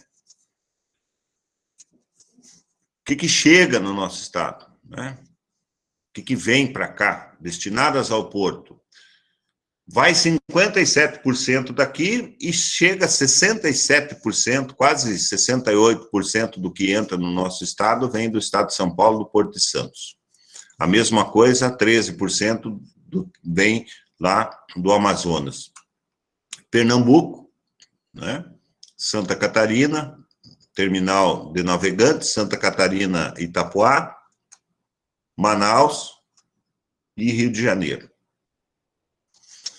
Agora você vê a movimentação do porto em toneladas aqui, em relação à exportação e importação. Vejam aquilo que eu mostrei lá na comparação com o rodoviário, né? As quedas no movimento das praças de pedágio lá com relação à importação e exportação. O ano de 2002 aqui, ó, nós tínhamos aqui exportação, importação aqui caindo, né? No ano de 2002, exportação a mesma coisa, depois houve uma elevação, aí em 2005 nós tivemos uma crise, 2007 nós tivemos outra crise, 2009 que o preço do petróleo disparou, vejam aqui, outra, né, crise, embora aqui há uma leve, né, nas exportações. Por quê? Porque predomina alimento, né, mas as importações, vocês vejam que cai bastante. Depois, nós tivemos uma outra crise aqui, né, 2015, vejo que a gente deixou de comprar, embora tivemos uma melhora aqui na balança comercial, porque a gente está vendendo alimento, né? Depois há uma queda significativa aqui no ano de 2016 na nossa exportação, mas continua em elevação a nossa importação, né? Continuamos comprando mais até o ano no ano de 2017. Aí nós temos aí o transporte aeroviário e os nossos principais aeroportos, né? São José dos Pinhais, 6 milhões de passageiros, 2018, com um volume aí, né, aqui está em quilos, né, 15 milhões de quilos, 15 toneladas, 15 mil toneladas de carga movimentando, né, passageiros aqui, movimento 56 mil pousos de decolagem, em Foz do Iguaçu, 2 milhões, Londrina, 953 mil passageiros pagantes, quase 1 milhão, Maringá, em quarto lugar, 600 mil, Cascavel, e o nosso aeroporto aqui em Ponta Grossa, né, de pequeno porte, 15 mil. Isso aqui deve estar sentindo o reflexo da crise, né? Que agora a gente, a não ser a carga, né? A não ser de carga. Mas a gente não tem visto aqui o movimento, né? Diminuiu significativamente. Agora, alguns dados, né, socioeconômicos relativos ao nosso estado. A gente falou um pouco da indústria, a gente falou um pouco na produção agrícola, né, venda, o transporte, e a professora Karen até falou, né, dos selos que são das empresas, né, pagar bem. Né, vamos dar uma olhada aqui no percentual por classe de rendimento domiciliar per capita no Brasil, fazendo um comparativo no Brasil, de 2012 a 2018, e aqui no nosso estado do Paraná. Então, sem rendimento, no ano 2018, o Brasil tinha 1,2%, né, por cento aí da sua população. O Paraná com 1% da sua população. Mas quando eu vejo o Paraná que 2010 tinha 0,7%, vocês vejam que aumentou a população em relação a sem rendimento. Com mais, né, entre 0 até 1/4 de salário mínimo, né, 3,8% para 4,2%. E o Brasil, 10,9% para 10,6%, no Brasil diminuiu, mas no Paraná aumentou. Aqui, entre 1/4 até meio salário mínimo, no Brasil de 20 para 16, no Paraná 14 para 11, caiu. Né? De meio até um salário mínimo, 30% para 28 no Brasil, 31 para 30,3, diminuiu no Paraná. Entre 1 e 2, de 23 para 25 no Brasil, de 30,3, 31,6, aumentou aqui, de 1 a 2 salários mínimos. De 2 a 3, 6,8 para 7,6 no Brasil, 9,5 para 9,4, diminuiu aqui. Entre 3 e 5 salários mínimos, 4,4, 5,1, 5,7 a 6,7, aumentou aqui nesta faixa. E quem ganha mais de 5 salários mínimos no Brasil, de 3,7 para 4,2, aumentou no nível nacional, e no Paraná, de 4,2 para 5%, aumentando também o rendimento aí nessas faixas mais elevadas. Quando eu faço o comparativo, né, entre o rendimento médio real do trabalho principal habitualmente recebido por mês pelas pessoas de 14 anos ou mais, ocupadas na semana de referência por sexo e cor ou raça, eu tenho os seguintes dados, entre 2012 a 2018. Os homens têm um rendimento maior do que as mulheres. Tá? As mulheres estão aqui na faixa entre R$ 1.600 a R$ 2.100, os homens numa faixa próxima aqui dos R$ 2.600, permanecendo, né, próximo a essa linha aqui dos R$ 2.600. Quando eu faço o comparativo entre a cor branca, preta ou parda, eu vejo a diferença, né? A preta ou parda entre 1.600 aqui, né, oscilando nesta linha aqui, entre 2012 a 2018, e a branca nesta faixa próxima aos 2.600. Quando eu faço um comparativo, né, da renda per capita, do PIB per capita, a professora Karen mostrou, né, falou do PIB, né, do Paraná, a nossa colocação em nível nacional. Quando eu faço o comparativo, né, do estado de São Paulo, tendo ele como 1, né, estado de São Paulo, pega o Brasil e algumas unidades que foram selecionadas da federação, entre 2002 até 2017, então vocês vejam o PIB de São Paulo aqui é 1, tá? Nós vamos ter o Rio de Janeiro, está aqui em lilás, aqui, o Rio de Janeiro, né? Abaixo do estado de São Paulo, quase se aproxima do estado de São Paulo, às vezes, né, sobe, desce aqui.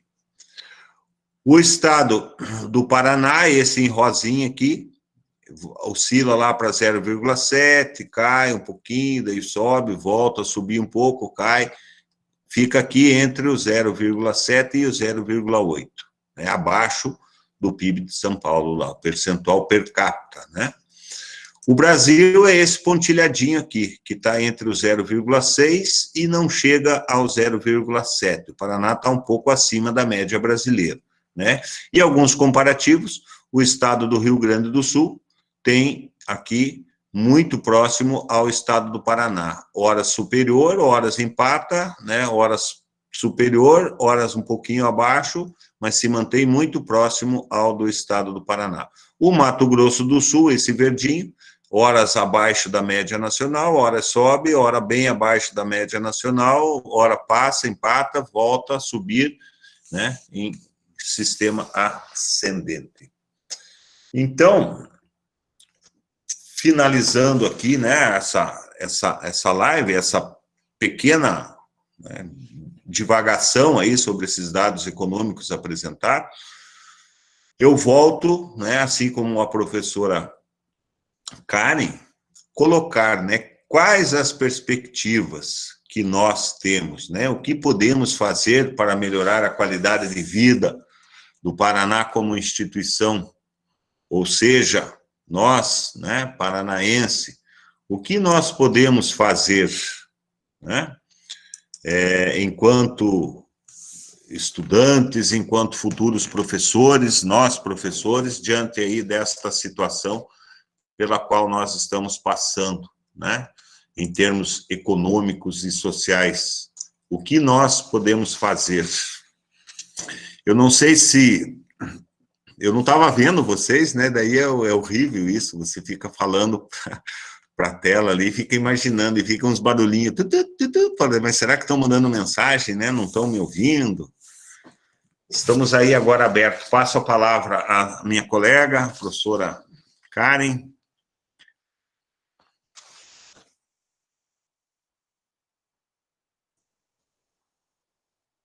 Pronto, liguei aqui o microfone, estava desligado, estava falando sozinho aqui. Gostaria de saber se o pessoal ficou com dúvida, temos perguntas aqui. Eu vi que a Franciele colocou, o Eliardo colocou que em Jaguariaíva tinha uma malha ferroviária bem legal, mas que foi desativada, poderia ser melhorada.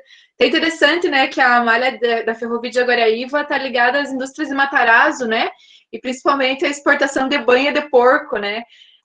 Tem uma história interessante que a gente não teve só tropas de mulas aqui no Paraná, nós tivemos tropas de porcos, né, e muitas pessoas desconhecem as tropeadas dos porcadeiros, né. Isso é a história para uma outra live.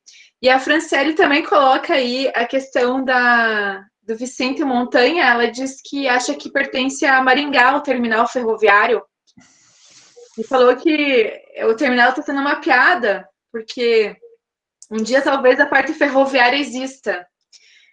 Maringá tem um problema também, né, porque o terminal ferroviário passa dentro da cidade, né, e existe um problema, inclusive, com relação à segurança, né, nessa área, porque passa muito combustível. Não sei como é que Maringá está trabalhando essa questão, não sei se já resolveu, né, se o pessoal puder responder, eu agradeço, porque eu não sei essa informação.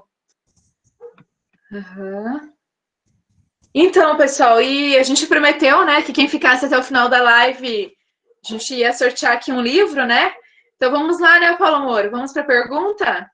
Vamos lá. Eu estou lendo o chat aqui, porque eu não tinha acesso, né? Estou vendo, estou escrevendo aqui, que também estou com saudades de muita gente que está aqui, não vou dizer o nome, porque senão eu não paro mais de falar, né? E a gente tem bastante gente aqui. Eu vou só dizer que agora não pode, mas quando puder, vão visitar a gente lá na universidade, né? Poxa vida. Cafezinho, a gente vai para tomar um cafezinho lá, né, professora Karen? É verdade. É verdade. Então, vamos falar para eles o que nós estávamos combinando? Pode falar. Não é? Não, né? Não, fala? Nós ia chamar eles de Jacu Rabudo, que é o termo pontagrofense, de carinhoso, né? Seu Jacu Rabudo, né? Sim, é verdade. Eu falei com o professor Paulo Moura, eu falei que eu ia iniciar a live dizendo assim, boa noite, Jacus Rabudos, que saudade de vocês, né? Mas eu fiquei com medo, né? Vai que alguém se ofenda, né? Nem todo mundo é Como de é um termo regional, né, professora? Como é um termo regional, os pontagrossenses iam entender, mas a gente tem, né? Tem o pessoal lá do nosso, né, noroeste, oeste, sul, sudoeste do estado do Paraná, aqui, né, norte, litoral, que não ia entender, vai dizer assim, pô, o cara já começa me xingando, né, e já ia sair da live. Já começaram a corvear na live, né? Já estão corveando aí na live, né? Isso é verdade. É verdade. Mas acho que às vezes o pessoal também usa o termo jacu rabudo, né? E sabe que jacu rabudo quer dizer uma pessoa extremamente sortuda, né? Então, boa noite. Então, vamos ver quem é o Jacu Rabudo que vai ganhar o livro hoje, né? Quem prestou atenção, né? Vamos lá. Beleza. Então, vamos lá. A pergunta é a seguinte. Qual é o país que mais importa e mais exporta do Paraná? Quem responder primeiro na live ganha o livro. No chat. Gente, nada? Já saiu lá. Universitários, o país que mais importa e exporta do Paraná. O Rafael Fomo foi o primeiro a postar aqui, ó. Já saiu lá. Daí tem o Luiz. Não, foi a Alba. Foi a Alba. Cadê a Alba? Deixa eu ver a Alba. Antes da Pamela. Cadê a Pamela? Peraí. Peraí, vamos conferir aqui. Ainda bem que tá escrito. Vamos olhar aqui. Só para complicar. E já me ajuda aqui que eu não tô enxergando. Não, mas veja lá, professora Lígia, tá lá, foi lá, ó, antes da Pamela. Eu sei, foi só para brincar. Vamos lá, veja lá, ó, tem lá, ó, foi... Carla, Kevin... Tem o Jones, a Carla Rio ali, às 20h58, o Jones daí, né, muito boas falas, aí o Kevin deu risada, o Rafael, daí já respondeu. O Rafael Foma. Isso, depois empatado ali, né, o Luiz, que por questão de segundos, né? Segundos, Luiz, quase. A Jéssica também. A Alba também no mesmo minuto, a Pamela, todos no mesmo 2,59. Questão de segundo. Tem que dividir o livro em partes para eles. Vamos dividir aqui por páginas, professora. Vamos dividir por páginas. Então, foi o Rafael Foma, nosso ganhador. Por gentileza, Rafael, coloca o endereço seu aqui, para que a gente possa mandar o livro para você. Ele é aluno do mestrado. Ah, ele é aluno... então facilitou a situação. Então, vou pedir para você deixar seu e-mail aqui, Rafael, para que eu possa entrar em contato com você para encontrar uma forma de entregar o livro para você, tá? Mas obrigada, olha, nós tivemos uma alta assiduidade aqui, tá? Excelente, excelente. Muito bom, muito bom. Cadê a professora Silvia, que ela, eu não estou vendo a professora Silvia? Ela saiu? Ela acabou de sair e deixou um abraço para vocês.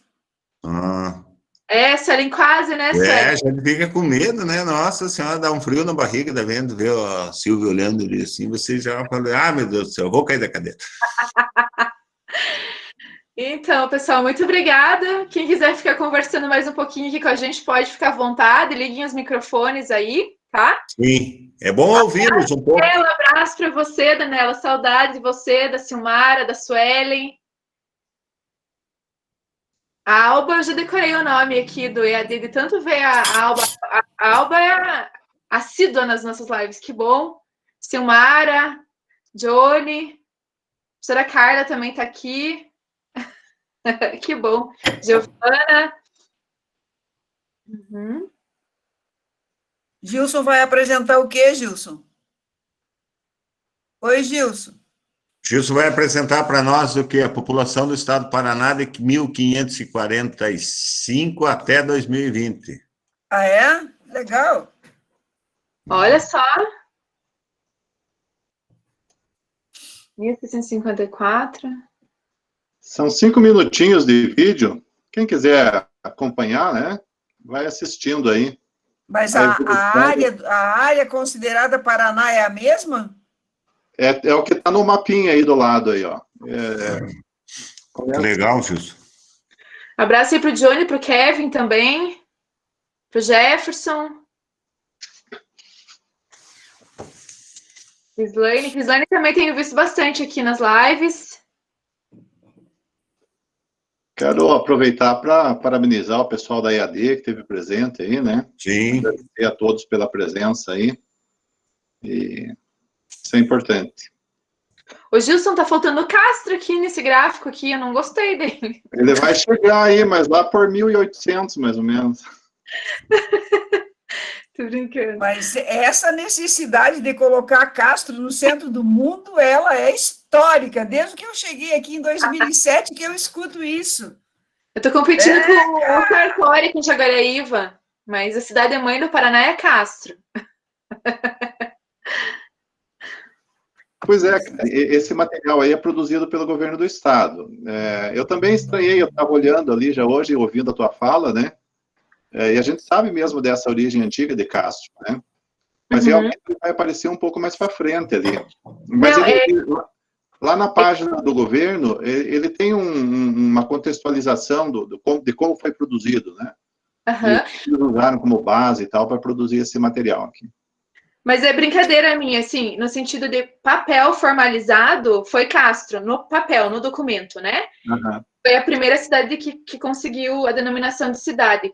Mas as primeiras vilas e vilarejos realmente estão lá no litoral mesmo. Como essa Paranaguá, Morretes, Antonina, são os povoados mais antigos do Paraná. É natural, né? Porque todos os europeus chegavam pelo mar. O que vale é do tempo, né? Se quiser que eu interrompa, aí é só avisar.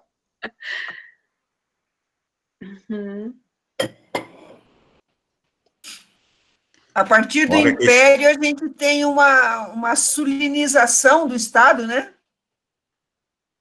A partir de 1808, a gente tem um crescimento do sul do Paraná. De 1870, a chegada dos imigrantes aí. Essa parte anexada aí ao Paraná, que é a parte que pertence a Santa Catarina, é da Guerra do Contestado.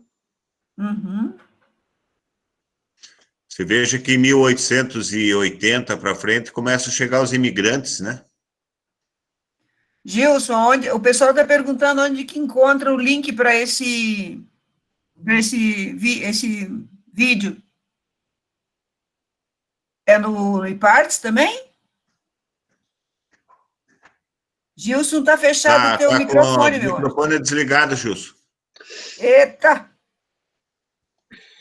Onde se encontra esse vídeo, meu anjo? O link? Aí, ele tá no Facebook do Estado. Eu vou achar o link aqui e já passo para você. Coloca no chat aqui, que daí nós divulgamos depois. Beleza. Legal.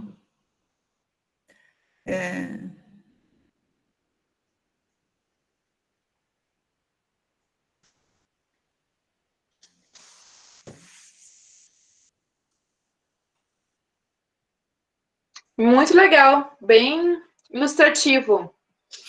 Ótimo. Curitiba ganhando. O princípio do oeste do estado é a subida do Gaúcho, né? Aí começa aquela área toda do sul ali, do sudoeste. Oi, tu sumiu? Gilson? Sumiu? Aí, 2010. Desapareceu para vocês? Vocês deve ter balançado e entrou a tua página do WhatsApp. Ah, tá. Desculpa. Não, tudo bem. Fique susto. Vai ficar gravado, não tem problema nenhum. Então tá jóia. Tá bom? Muito agradecida Gilson, pela complementação. Bom, cabe a gente, então, a fazer os agradecimentos aos 35 que ainda estão aqui, agradecer pela sempre presença. Na realidade, vocês estão tendo um trabalho gratificante de participar dessas lives, porque são resumos de conteúdos muito interessantes que vão complementar não só a formação acadêmica, mas também a formação pessoal de cada um de nós, né? Então, a gente agradece hoje ao professor Paulo Rogério Moro e à professora Karen Linete Horns pela exposição a respeito de uns dados, né, atualizados do Paraná, a partir do que é levantado pelo IPARDES, né?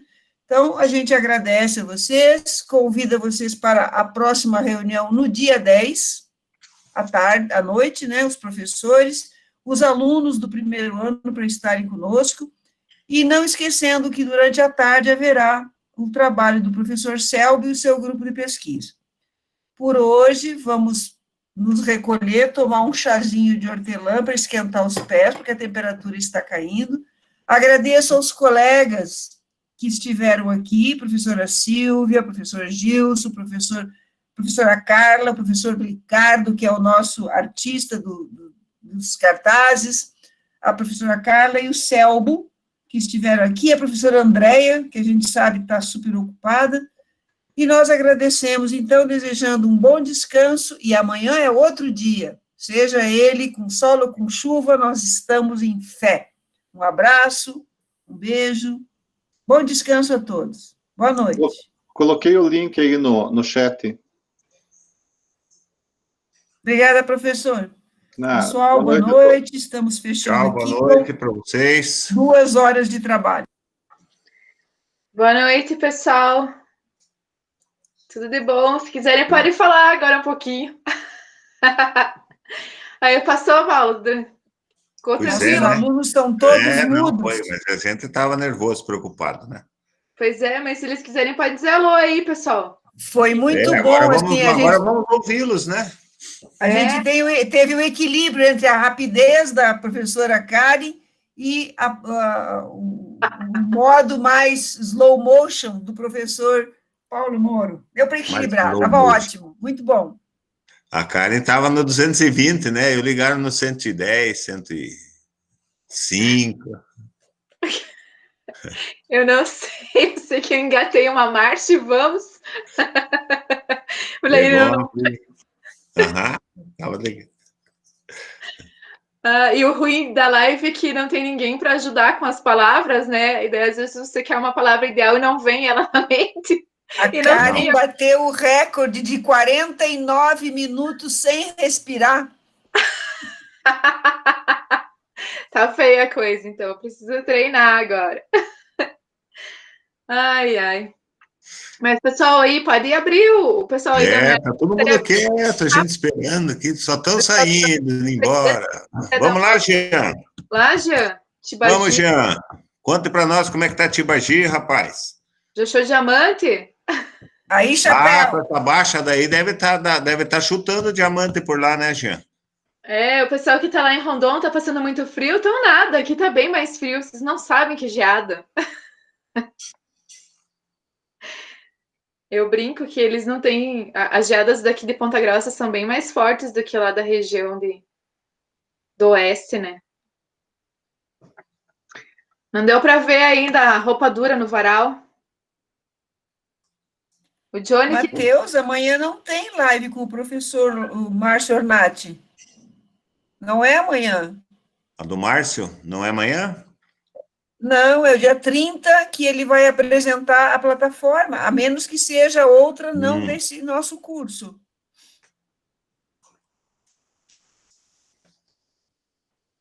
Olha lá, cutuquei o gelo e já deu boa noite e já está caindo fora. Falar um pouquinho lá do Tibagi para nós. Está trabalhando no restaurante da mãe dele essa hora. Dá um abraço na Alice aí, Jean. No Itamar também. Qualquer hora a gente vai comer um pastel lá. Agora não pode ir, né? Não deixa entrar lá em Tibagi. É só lembrando. Não tem como. É verdade. Realmente, preparar as aulas aí no PowerPoint dá bastante trabalho. E pensar em disponibilizar a aula em plataforma realmente é outra forma de pensar, né? Sim. Outra forma de organização. Eu vou desligar a gravação, tá, pessoal? Verdade mesmo, Felipe. Amanhã tem sobre experiências